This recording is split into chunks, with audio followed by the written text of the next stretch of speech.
Hi everybody, welcome back. We are ready to start our next session. We have two speakers, and we're starting with Daniel Kunin from the University of Stanford. He's a PhD. Sorry, why the laugh? He is a PhD student at Stanford, co-advised by Surya Ganguly and David Yamans. And he's an Open Phil Fellow. Okay, Daniel, just take it away. Okay, so you guys can hear me? Great. Yeah, so thanks so much for having me. I'm at Stanford University, kind of at the end of my PhD, currently living in Santa Barbara, so definitely at the end of my PhD. Yeah, my research is kind of, we've heard more along the lines of using AI for physics. I'm kind of on the flip side of that, using physics and physics tools and physics intuition for understanding problems or fundamental theory in AI. And today I'll be talking about a paper, a recent paper that we just put out, and something that's still kind of ongoing work. So this is definitely not completed work. This is work that I led with Feng Chen and Atsushi Yamamura and our joint advisor, Surya Ganguly. Title of the paper is Stochastic Collapse, How Gradient Noise Attracts SGD Dynamics Towards Simpler Subnetworks. So broadly speaking, a deep learning system is comprised of four components. We have large natural data sets, deep nonlinear architectures, high dimensional non-convex loss landscapes, and stochastic greedy optimization. But a deep learning system in some sense is more than the sum of its parts. Contrary to traditional statistical learning theory, deep learning exhibits impressive generalization performance on natural tasks, despite having kind of the functional capacity to memorize the training data. Breeding this question, which is essentially like, why do these systems generalize so well instead of just overfitting? And a common hypothesis in the field is that there is some sort of implicit process in the interaction of these components that's driving the training dynamics towards low complexity solutions if one exists. So you might have heard of how gradient descent is biased towards max margin solutions, or how finite learning rates encourage the model towards flatter minima, or how stochasticity introduced by the random mini batching in SGD allows the model to escape from bad local minima, or more empirical works kind of showing how longer training is encouraging sparse activation patterns. And the goal of our work is essentially to introduce what we think is kind of another one of these potential implicit biases of SGD that we think is a novel implicit bias. In particular, we're going to show how SGD drives these overly expressive networks towards much simpler subnetworks, reducing the number of independent parameters and in turn improving generalization. So through the talk, we're going to kind of four parts of the talk. We're first going to introduce invariant sets, which are subsets of parameter space that once entered trap SGD. And we'll characterize such sets that correspond, we'll characterize two of these invariant sets that occur commonly in all modern day machine learning models. We'll then talk about how SGD is kind of biased towards these sets through training. And in particular, we'll define what it means for an invariant set to be attractive stochastically, and we'll formulate sufficient and necessary conditions for when these sets are attractive. In particular, we'll show how there is a kind of a competition between the curvature of the loss landscape and the magnitude of the gradient noise that dictates whether or not an invariant set is attractive. Then we'll kind of go into more empirics, and we'll look at stochastic collapse in practice. So we'll look at some real world, or some ImageNet trained, or actually it's not ImageNet trained, that's future work. But we'll look at some convolutional networks and look at different measures empirically to see if indeed we see what our theory would be suggesting. And if we have time, we'll also then talk a little bit more about exactly why stochastic collapse can benefit generalization. In particular, we'll look at a simple linear teacher-student framework for understanding generalization in a deep learning setting where we can fully characterize the effect stochastic collapse has on generalization. In particular, this analysis reveals kind of an understanding behind the importance of maintaining a large learning rate for an extended period of time, practice that's commonly done when you're training neural networks to achieve high performance. Okay, so let's talk about part one. So just some kind of notation to get out of the way. Throughout the work, we'll be discussing these feed-forward networks parameterized by theta. If you see in a W or a B, that's going to denote probably a weight or bias, respectively. We'll also, at times, I might use the word origin passing activation function. So what I mean by that is any activation function where sigma of 0 is 0. So if sigma is my nonlinearity in my network, anytime that I have a nonlinearity where I input 0, I get out 0. That's what we're calling origin passing. And this would encompass most commonly used nonlinearities in the field, like ReLU, TANH, ALU, GALU. A nonlinearity that wouldn't be origin passing would be something like a sigmoid. And then in particular, we're considering that this network is trained on some data set using SGD. So randomly initialized at some point in parameter space, and then iteratively updated by sampling some mini batch of the data points in your training set, computing the gradient for those data points, and then updating your parameters. Just important thing to remember, theta will be our parameters, eta is the learning rate, beta batch size. If you see an L, it means loss. Okay, so what's an invariant set? So informally, it's a very natural thing to consider when we're thinking about dynamics in a high dimensional space, is to think about what are there subspaces where if I initialize in that subspace, I'll never leave that subspace. So informally, an invariant set is a set of parameters that once SGD enters that set, it stays there forever. So no matter what the learning rate is, batch size, or the sequence of random data that we see through our training process, the network will not leave that set. So we can think of some pretty trivial examples right off the bat. So for example, all of parameter space is an invariant set. A slightly less trivial example is any point that is an interpolating point. Let's say if our loss was like a regression loss, any point that interpolates all of our training points would be an invariant set, because once we are at that point, no matter what sequence of batches we see, the gradient will be 0, the dynamics have stopped moving.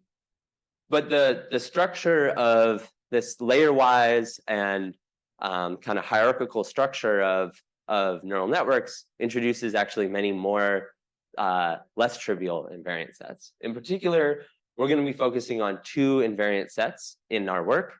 The first one is what we call sign invariant sets. So the idea here is if you have an origin passing nonlinearity, then at every hidden neuron in your network, if you set the weights incoming to that neuron and the weights leaving that neuron, so the parameters into and out of that neuron to 0, then essentially that neuron is dead, and no matter what sequence of data you feed the network, SGD can't make that neuron become back alive. So the coordinate plane associated with that constraint, when the incoming and outgoing weights for that neuron are 0, then that coordinate plane would be an invariant set. For a depth M with K network, we would have of the order of M times K of these. The next set we'll consider is permutation invariant sets. So if the first one is about essentially like vanishing neurons from our network, second one is more like when you take two neurons and they become identical. So the idea here is once the incoming weights and outgoing weights for two neurons within the same hidden layer are equivalent, then essentially the dynamics for those two neurons are equivalent, and so they'll stay equivalent from then on. So the affine space where the incoming and outgoing weights for two neurons that are permutable, so in the same hidden layer, are equal, that affine space is an invariant set. For a depth M with K network, we would have on the order of M times K choose 2 of these. So there's many more of these. The important thing to note in both of these cases is that these are affine invariant sets that are associated with simpler networks, subnetworks, right? Whether it either be that the network is actually sparse in the case of a vanishing neurons, or the network is kind of low rank in the case of having two neurons that are identical. And so these invariant sets are ubiquitous in modern deep learning, and we understand that once you're in one of these invariant sets, the dynamics are trapped in that invariant set. And so the natural question is, in practice, does SGD ever actually get close to that invariant set? And what we're showing in this work, or what we'll answer, is yes, but through training. So it's not due to some random initialization or some special initialization that you end up in these sets. In fact, with essentially probability 0, you'll ever initialize within this set. But through training, because of the statistical structure of the noise that's introduced through SGD, there'll be a slow kind of convergence or bias towards these invariant sets. This is the kind of the main idea of our work. And now we're going to try to characterize that attractivity. In particular, in this work, we always rely on a kind of continuous formulation to describe this attractivity. And so what that means is, rather than studying SGD's discrete process directly, something that we would like to do, and probably will try to extend our analysis towards, we started by just studying a continuous kind of approximation to SGD as a stochastic differential equation, which is this equation here, which we'll sometimes refer to as stochastic gradient flow. So the idea here is this is a classic drift diffusion process where the drift is the full batch gradient, or the negative full batch gradient, and the diffusion is going to be this positionally dependent, is going to be determined by this positionally dependent diffusion matrix. So that's proportional to the covariance of the gradient noise. So essentially here, we're not going to make any assumptions on the structure of this diffusion, but we are implicitly assuming that the gradient noise is Gaussian.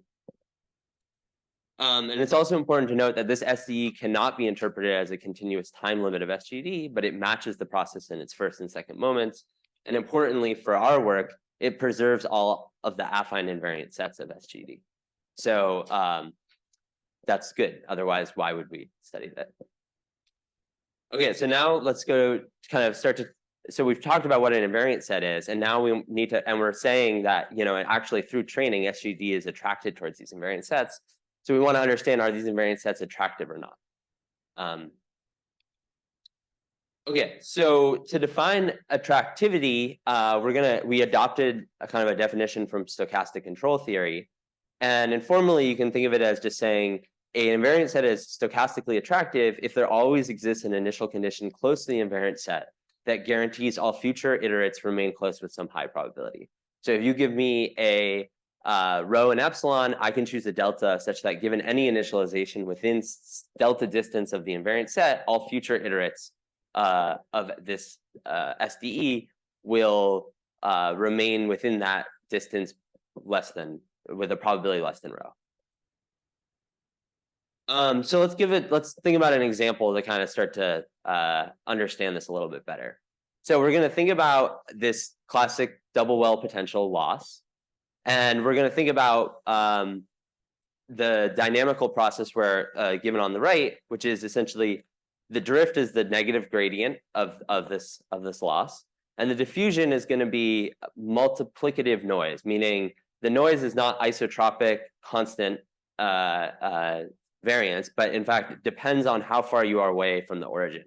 This is actually a pretty natural model that would arise when you study, for example, two-layer neural networks trained by SGD. A way to think about this is, imagine rather than having a fixed mu, we had kind of a finite sample from some distribution of mu's, and we're training this the sum of these quartic losses over each of our sampled mu's. You could then realize that the gradient of the loss is always multiplied. The gradient of the loss with respect to theta is always multiplied by theta. So the noise introduced by that finite sampling, or the mini batch sampling, is always going to have this multiplicative structure. In particular, what this means is that at 0, if I initialize theta to 0, the loss, the full batch, it's a saddle point, so the full batch loss is the gradient is 0. But additionally, the noise is also 0, as would be expected. And so that means that 0 in this model is an invariant set, while the minima are controlled by the value of mu, right? And so if we trained, and I guess one important thing to note here is zeta on the right is going to be some constant that kind of finds the magnitude of the noise. So our noise structure, again, is positionally dependent, and zeta is a hyperparameter that kind of we can toggle to indicate how strong that noise is otherwise. So if we train with small zeta, let's say, if we simulate that process with small zeta, we would get probably what we should expect. So for a bunch of, each point here is like a different sample, a sampled initialization. We run these trajectories for these different samples. And as expected, they kind of converge down to one of the two bottom of the wells and then kind of oscillate at the bottom of these wells. And if we increase the kind of magnitude of our noise, something quite similar occurs. Again, the dynamics, these trajectories are kind of going down towards maybe the well that they're closest to. Maybe they jump over the saddle every now and then, but they're oscillating around the bottom of the well. But something really interesting happens when you increase the noise large enough. And suddenly what happens is, in fact, the invariant set becomes attractive. And all of these points end up actually converging towards zero, which is, I would say, like a little bit counterintuitive, that this SDE that's trying to minimize this potential with noise is actually ends up converging to a local maximum or even saddle point. And this, if you ran these experiments with SGD, not just this discretization of the SDE we're thinking about, you would see the same behavior. So this is actually some behavior that's been noticed previously in the literature empirically. The SGD can converge to local maxima or even saddle points. So if we kind of continue this experiment with many different levels of noise and just looked at the empirical probability that these trajectories are within some small epsilon of our invariant set, we'd find that there's this sudden phase transition in when this invariant set becomes attractive. That's somehow related to the noise, the value of the noise, and in fact actually related to mu as well, which is controlling kind of the shape of our deterministic laws. We can understand this, where this phase transition is in these simple settings, in these simple like kind of 1D toy settings by looking locally around an invariant set and essentially treating it as essentially a geometric Brownian motion around that invariant set. So in particular, what we'll find is that this phase transition of when an invariant set becomes attractive or not is due to a competition in some sense between two forces. One force is the curvature of the underlying loss landscape. So if, for example, that wasn't a saddle point, but a local minima, the loss landscape would be driving the dynamics towards the invariant set. But it also could be repelling the dynamics away from the invariant set, as we saw in the previous example. However, the interesting thing is that the gradient noise will always attract you towards the invariant set. And one way to understand that is, I mean, by definition, the gradient noise must be zero or orthogonal to the invariant set evaluated at the invariant set. Otherwise, it wouldn't be an invariant set. Otherwise, there would exist some sequence of data or some iterate where at some point you would jump out of the invariant set. But by our definition, these invariant sets, the noise orthogonal to them is zero. And so, but we also know that this noise structure always is positive semi-definite. So essentially at the invariant set, the noise is always attracting you towards it. So just pictorially, kind of what I just said in words, if we just, without loss of generality for some arbitrary loss landscape and some arbitrary diffusion in these 1D settings, the loss could be attracting you towards the invariant set, and the diffusion is always attracting you towards it. And so the sum of these, the attractivity rate is kind of the sum of these two components. And stochastic attractivity is when this rate is positive. If the loss landscape is very strong and like a very sharp saddle, as we saw earlier, then it won't be attractive, as we saw in like the first example with small amount of noise. But really, the interesting behavior is when the saddle is not, or the saddle or conversely, the noise is strong enough, where these two are, where the saddle, the loss landscape, the deterministic drift is trying to tell you to go away from the invariant set, and yet the noise eventually attracts you towards it. There, I saw a question, yeah.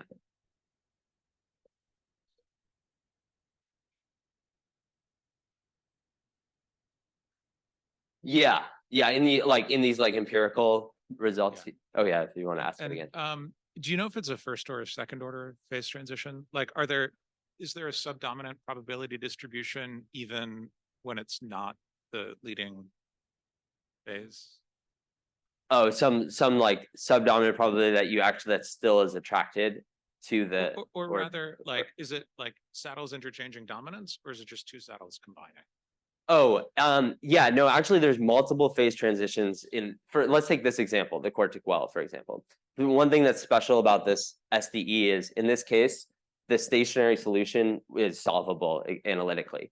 And so what I'm actually showing on the right in the colored kind of side histogram is that stationary solution that the dynamics are converging towards. And there are actually two phase transitions in the stationary solution. There's an initial one where essentially the mean collapses to being 0, but the variance is still finite. And then there's the second stationary, which you can see these two kind of like these two peaks that are converging towards, and then these are all turning into one another as you dial the parameter. Yes, okay. As you increasing zeta, these two peaks are coming together. Okay. But there's a secondary, the one we're talking. So there's a point when the two peaks collapse towards the origin when there's a single peak, but there's still a finite variance, meaning that the sample trajectories are kind of oscillating around the origin as if there has no knowledge that there is actually two minima on either side. But then the phase transition we're talking about is in fact when the origin becomes attractive. So that's when the variance collapses to 0. Yeah. So in this model, yeah, there is a secondary, yeah. Thank you. Okay.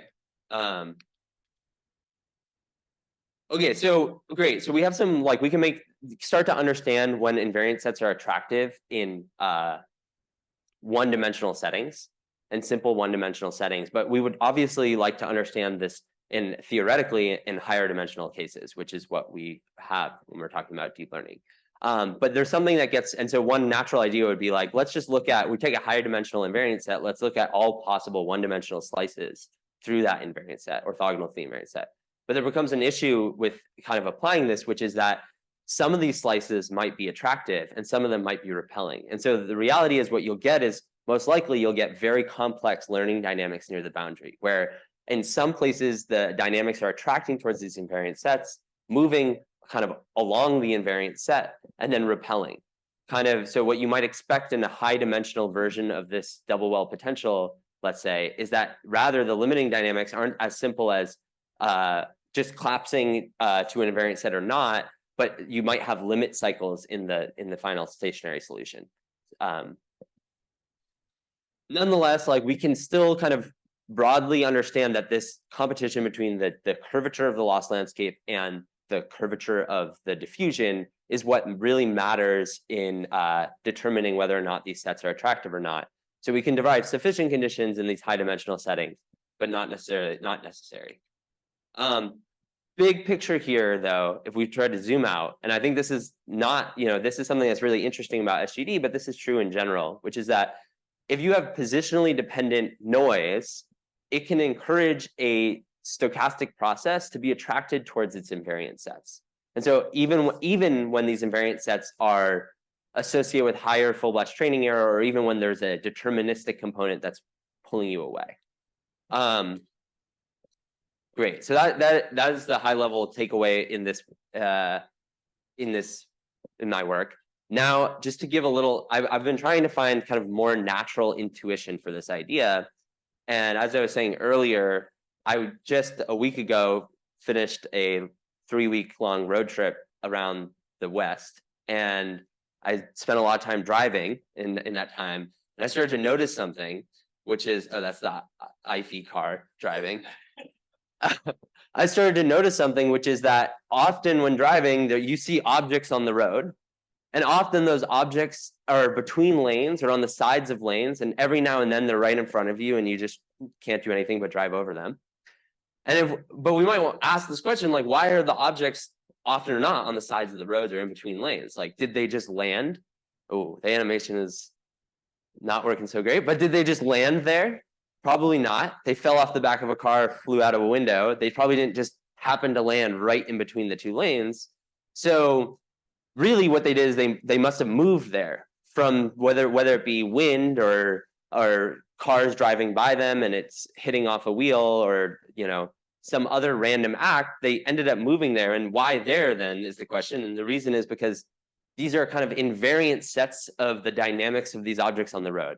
Once in between a lane, it's very unlikely that a car will hit it. And so in some sense, the noise introduced on an object in the road is positionally dependent on where that object is within the road. And the result is that even though the road is completely flat and should just be moving randomly, it's not, because the noise introduced to the object's dynamics are positionally dependent. And the result is that there's an attraction, in some sense, of these objects towards these invariant sets. Of course, what we've been talking about and where it gets really interesting is when this road is highly curved and there's frictionless space. And in fact, these objects want to move in some sense deterministically away from these invariant sets, and yet the noise still attracts it towards it. But I have yet to find a natural intuition for that. Okay, so given the time, I'm just going to kind of jump through straight into the empiric. So we said that we've kind of built this intuition that invariant sets can be attractive, and that these invariant sets in deep learning are associated with simpler subnetworks. In particular, the ones that are really interesting is the fact that we have tons of permutable neurons, and therefore there should be many invariant sets that are associated with these permutable neurons. And so the one question is, empirically, do we actually see that through training, two neurons start to, or maybe some two neurons start to become more close to each other, become more identical? So to test this, what we'll look at is during training, we'll look at all pairwise distances between two neurons, and we'll normalize it by their weights. And we're just going to kind of keep track of this normalized distance measure between pairs. What we found is that if we sort the neurons based on the pairwise distances of the incoming neurons, and use that same order that comes from that sorting in the output neurons, or the output weights for those neurons, we find that when neurons have similar input weights, they have similar output weights, suggesting that in some sense, like there are maybe clusters of neurons that arise during training. And this isn't true for every layer in a neural network. In this example, we're training a VGG16 on image problem, CFAR10. So some layers we observe even at the end of training, we observe essentially no structure in the neuron. So for example, on the left, in these early convolutional layers, there doesn't seem to be any kind of structure. Black means kind of closer, red is, or like white is further away. However, in some layers, we see that there ends up kind of forming these like block structures. And these block structures aren't there at initialization, but arise through the training process. If we computed kind of a single heuristic or metric for how many independent neurons we had, and we looked at that metric, we found that like as we change different hyperparameters, such as increasing the learning rate, which should be increasing the level of noise, we'll see more of this kind of collapse. So in this case, a fraction of independent neurons for each layer, we're computing kind of the percent of the layer that is actually where the neurons are not very close to each other. And I'm going to jump through this, but essentially we go back to a very simple setting to try to understand exactly why this idea of collapsing out or removing neurons can benefit generalization in an analytically tractable way. But I think it's an intuitive idea that if these invariant sets are associated with simpler networks and you're attracted towards them, then you should be kind of modulating your own complexity. But I guess the important takeaway message from this analysis, which should probably remove the animations, the important idea here is, though, for a fixed learning rate or a fixed level of noise, the network essentially modulates itself in the sense that it won't collapse to any invariant set. It only collapses to invariant sets where the signal associated with not being in that invariant set is not too strong, right? So for more noise, I'll collapse there'll be a stronger push towards these simpler subnetworks. But if the noise is not so strong, then it will only want to collapse, it will, or I should say it differently, it will not collapse to invariant sets where not being at the invariant set will benefit the training performance. So in some sense, it's the noisy student in this case, the noisy model is able to kind of modulate itself, determine a threshold of what level of collapsing it will do. One of maybe the last point I'll bring up is one of the important takeaway messages from that analysis is that if you want to learn an increasingly complex solution, you should start with a lot of noise and then slowly anneal the noise, right? You want to learn only the most dominant features first, and then increasingly learn simpler solutions. And so one of the important takeaways from this analysis is that if you just drop the learning rate too quickly, then as you're dropping the learning rate, you will have not fully collapsed in kind of the directions that are associated with overfitting. And so by training with a long learning rate for longer, you should see more and more collapse, at which point, once you drop the learning rate, or a simpler and simpler solution, at which point, once you drop the learning rate, the model can anneal in the directions that it's already been learning. Meaning there's kind of this balancing act where you want to have a high learning rate so you don't overfit. But of course, if you have a high learning rate, that means you haven't fully learned in the directions that are important. You're still bouncing around, oscillating high. So you need to drop the learning rate. But if you drop it too soon, you'll start to learn overfit in this other dimensions. Pictorially, and this is an empirical observation that occurs all the time in deep learning, which is essentially the longer you train with the same learning rate, the better your final performance is. What we see here is we're just training the same model and dropping the learning rate at different points in time, and we see an increasing level of sparsity the longer we train, in addition to the final performance being higher. Okay. So there's definitely some directions for future work. This is an area in general that we're quite interested in, but yeah, happy to take questions now. Thank you.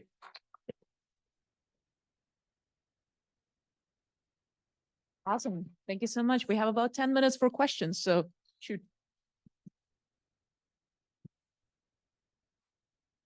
Nice. So in one of the slides, I saw that you had added label noise, which basically give you sparsity early on, as opposed to later in the training. Do you understand why that is the case? Right. So as I talked about, our analysis is mostly rooted in this stochastic differential equation, right, which is an approximation to SGD.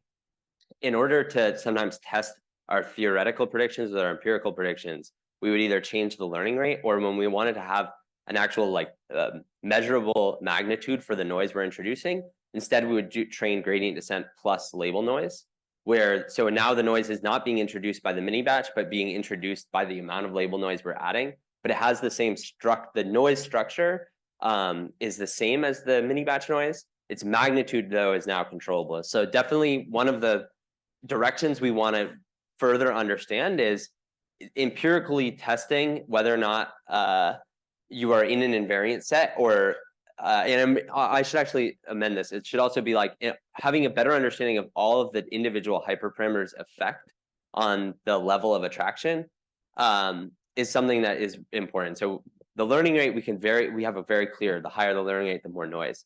The batch size is actually a little bit more complex. And so when we wanted experiments that were more we had more control over, we would use label noise instead of mini batch. Yeah.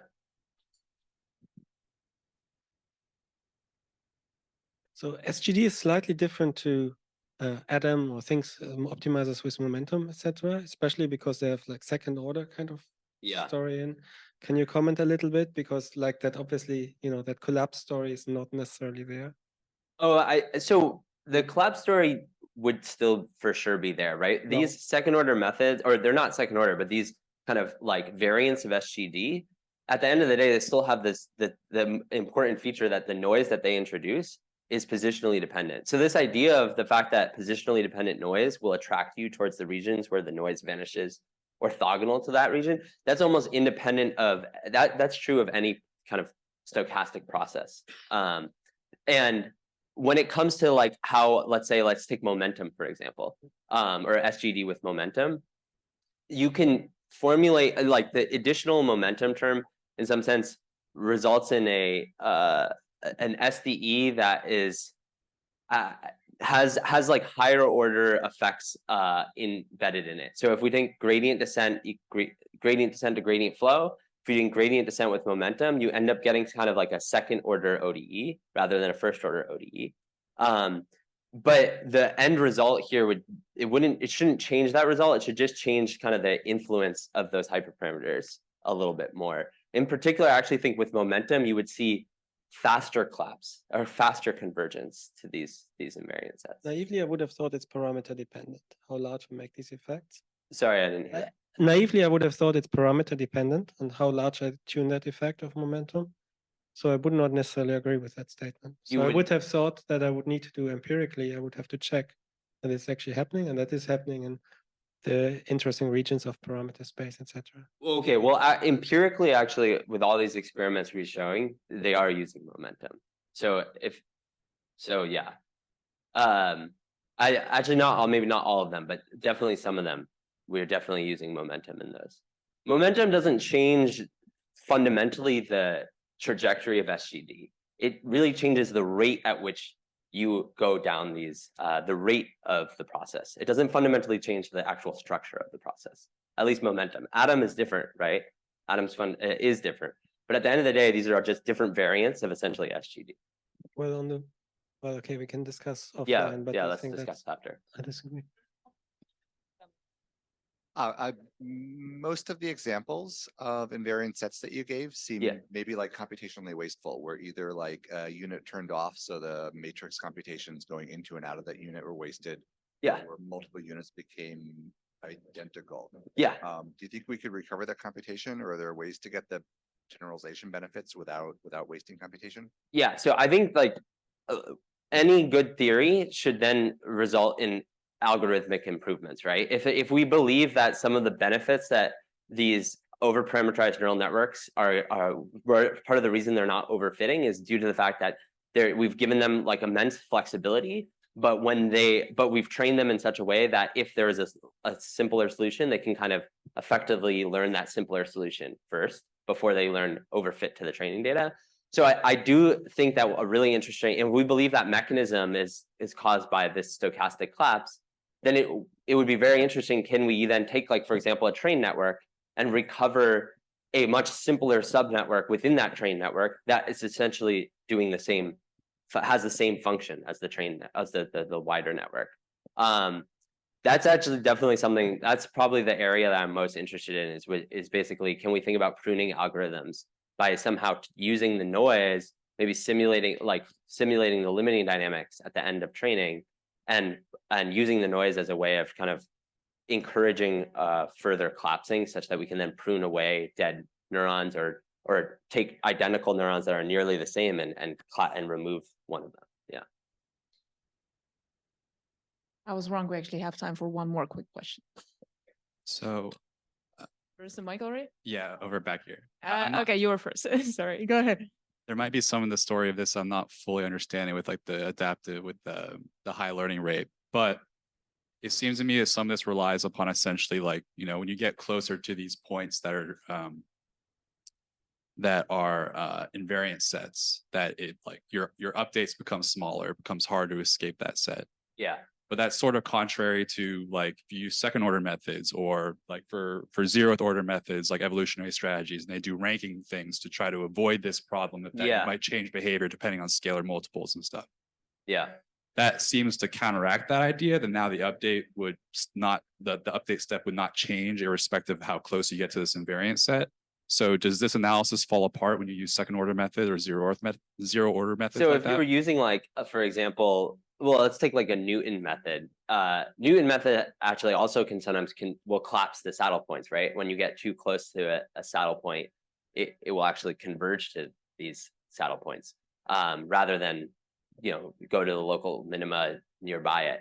But yeah, I don't think that if you were using a second order method, I would imagine it would start to make the analysis more complex. I do feel like this is inherent to these kind of drift diffusion ideas. Yeah. All right. Further Great. questions, please save them for the break.